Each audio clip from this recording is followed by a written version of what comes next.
The group emerged onto the trail along the red clay cliffs with the morning sun barely daring to rise.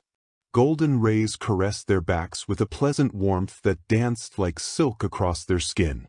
The whispers that had followed them up the path now faded into distant echoes, kept at bay by Thalrin's occasional notes, a melodic murmur that felt like the earth's relieved breath. The elder led the way, testing each step with his staff as if probing the secrets of the dusty trail, while Leora and Caius walked side by side, their footsteps in harmony, stirring small reddish clouds with each stride. Cale followed at the rear, lost in his own world. The fork that marked the entrance to Zarenth appeared ahead, a natural crossroads carved between crimson rocks. But to everyone's surprise, the elder turned left, stepping into the forest of Virus, whose tall branches intertwined like the hands of sleeping sentinels. Caius, eyes wide with the soft gleam of dawn reflecting in them, adjusted the pack on his back and asked, his voice tinged with almost childlike curiosity. "Dad, aren't we going home?" Thalrin cast a look over his shoulder, a wrinkled smile softening the hard lines of his face, and replied with a tone that blended mystery and tenderness. "We are, my boy. But first, we need to speak with someone. Someone who holds more than mere words, and whose memories are worth more than books." The trail plunged into the verdant shadow of the forest of Virus, where the sun's rays seemed imprisoned, filtering down in fine golden threads that danced with drifting pollen and dew, like stars caught in hanging moss, but did little to light the path. The air, a living tapestry of scents, wove together the damp freshness of earth, the sweet whisper of wildflowers hidden among roots, and the faint wooden perfume of ancient trees. Thalrin paused, his calloused fingers searching for the right notes, and plucked quick, lively chords, a call that seemed to awaken the forest itself. Sparks of light leapt from the strings, tiny stars floating along the path, clinging to the rough bark of trees and the hanging veils of lichen like living curtains. They turned the trail into a scene from an ancient tale, where magic pulsed between the shadows. Thalrin smiled, tucking the guitar away. Leora, her blue eyes shimmering like a sunlit stream, couldn't resist. Laughing, she reached out to poke at each passing spark as they walked, her fingers dancing through the air like butterflies chasing a dream. Caius followed behind her, letting out a throaty chuckle that echoed through the branches, blowing the lights with puffed cheeks. The two turned the march into a playful game, warming the quiet heart of the forest. After several hours, Thalrin veered off the trail. To Leora's dismay, her bare feet hesitated before the uneven ground. "Thalrin, how am I supposed to walk barefoot on this twisted path?" She complained, her voice laced with both frustration and laughter. The old man chuckled, a deep sound that echoed like distant thunder, but he found the complaint fair. He stepped back a few paces, crouched down with a playful grunt, and offered his back. "Never had a daughter. Sorry about that. Climb aboard your carriage, miss."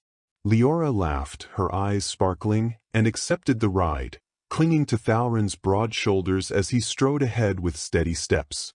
After a while, they emerged onto a new path, almost invisible, hidden among trees marked with intricate symbols that seemed to dance in the faint light, like a spell guarding a secret.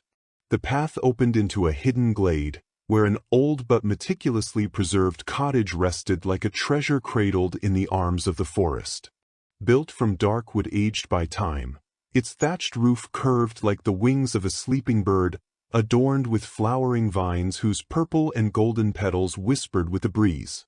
Small windows, framed by fogged glass reflecting the evening sun, exhaled the heavenly aroma of freshly baked pies, a sweet invitation interwoven with the thread of gray smoke dancing from the crooked chimney. There was an air of benevolent magic there, like the home of a mystical guardian, whose soul wove comfort into the unknown, a wise woman whose hands knew the secrets of herbs and melodies. Clay pots filled with aromatic herbs trembled in the breeze, lined along the worn stone porch. Beside the carved wooden door rested an oval altar, polished by time, wind, and rain, its veins marked by wax and ritual traces. At the doorway stood a woman, her posture bearing the serene dignity of an ancient tree.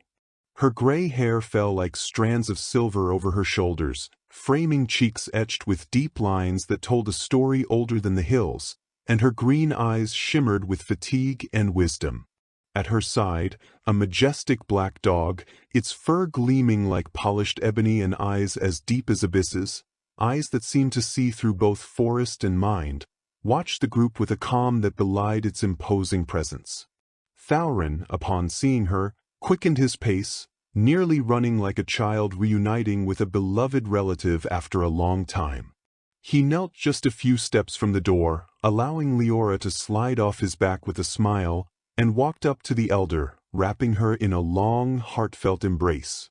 His calloused hands pressed her shoulders with a reverence that blended affection and devotion, as if she were a living root of the earth, a wise woman whose songs had guided generations through storms and cries. Children, I present to you Sithra, he announced, his voice trembling with emotion.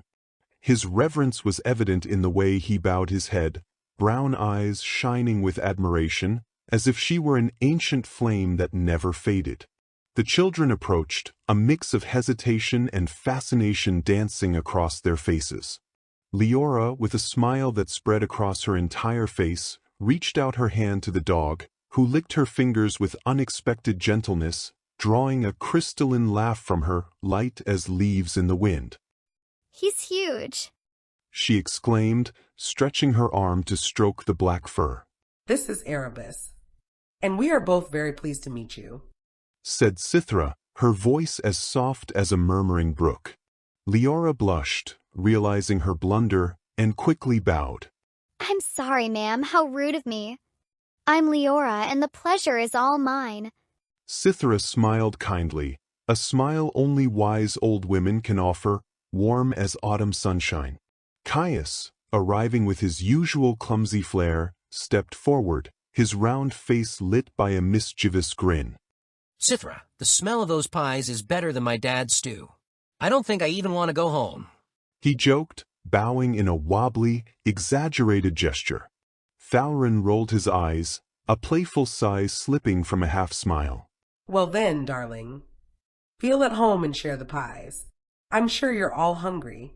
She stepped aside, and Caius, licking his lips, stepped eagerly into the house.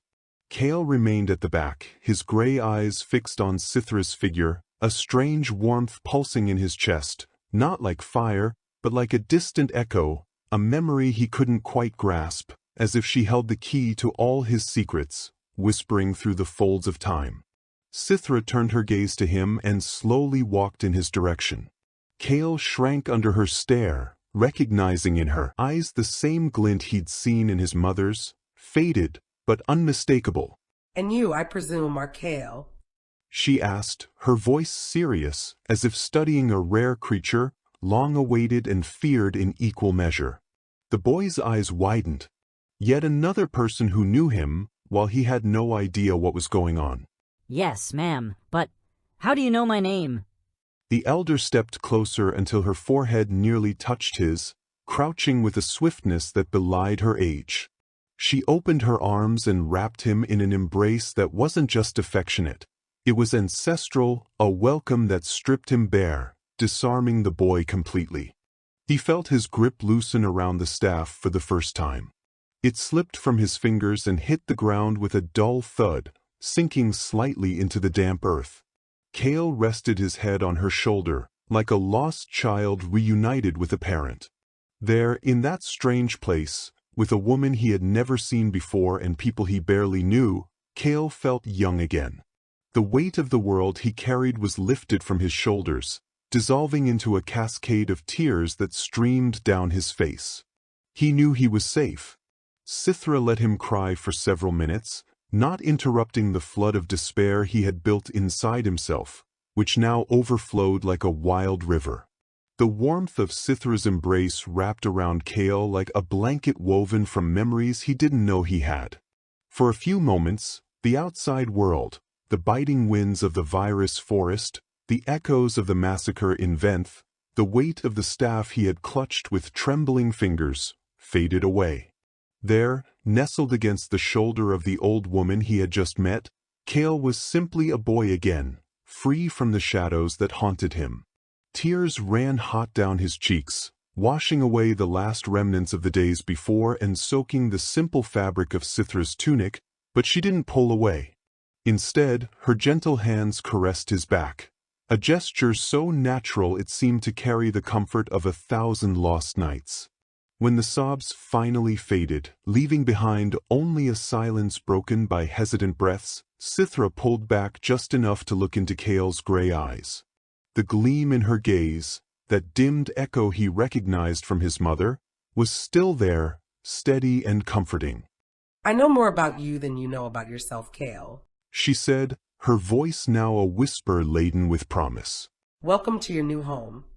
Cale blinked, confused, her words swirling in his mind like leaves in the wind. But how? I don't understand. How do you know who I am? His voice, hoarse from crying, barely escaped his lips. Sithra smiled, a smile that seemed to hold secrets older than the trees surrounding the cabin. She took a step back, gesturing for Cale to follow her. The flames danced in shades of orange and gold in the cabin's hearth. Erebus, the black dog, lifted his head from the wooden floor, watching them with deep, knowing eyes before settling back down, as if aware that this moment belonged to them alone. Sit down, Cale, she said, pointing to a rustic bench beside the fire. He obeyed. Sithra took a seat in a nearby rocking chair, her fingers tracing the outline of an amulet that hung from her neck, a hand-carved circle marked with symbols that seemed to represent a feminine figure with a flower, pulsing with a subtle energy. Your mother, Lysara, was more than a friend to me. Sithra began, her gaze momentarily lost in the flames. She was like a daughter, a radiant soul who crossed my path many years ago, like a falling star, beautiful, intense, and whose light could never last forever. When you were born, I was there and I promised I would look after you, that I would guide you, should fate take her before she could finish her task. Cale felt his chest tighten, the mention of his mother stirring a wave of longing and pain. So, she knew she was going to die? He asked, almost fearing the answer. Sithra shook her head slowly. Not for certain, but Lysara knew the risks of the path she walked. She carried a light that drew both allies and enemies. And above all, she knew that you were special, Cale, not just because you were her son, but because of what you carry within you, because of what you are. Her eyes drifted down to the staff, which still glowed fervently on the clearing floor, and Cale followed her gaze. She continued, That staff is not just a relic. It's a key, a fragment of something far greater, something that was sealed ages ago and is directly tied to your fate. You didn't find it by chance. It led you. It was waiting for you. Cale lowered his head, the weight of Sithra's words falling on him like a silent storm, something deep inside him resonating with her truth, far beyond his understanding. Whatever it is they expect from me, I don't know if I can do it. I wanted to be strong like my father, to fight like he did, but now I don't even know who I am anymore. He admitted, voice trembling. Sithra leaned forward, placing a gentle hand on his shoulder.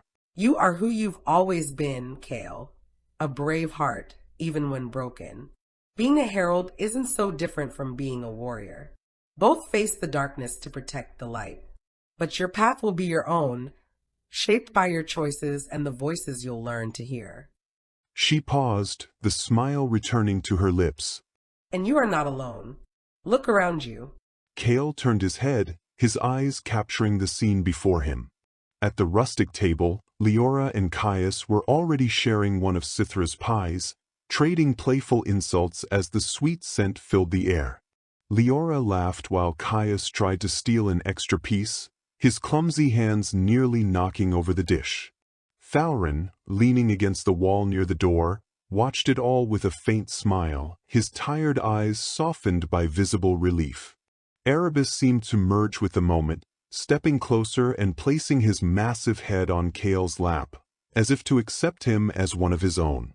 Kale stroked the soft fur for a while, until the old woman continued. Now come. You need to eat and rest. Tomorrow we'll begin to explore what that staff means and what it asks of you. But today, said Sithra, rising with surprising agility for her age. She extended her hand, her eyes glowing with tenderness. Today you are home. Kale hesitated for a moment, but he took her hand, letting her guide him to the table. Kaya slid a plate toward him, with a still steaming slice of pie. You have to try this, Kale.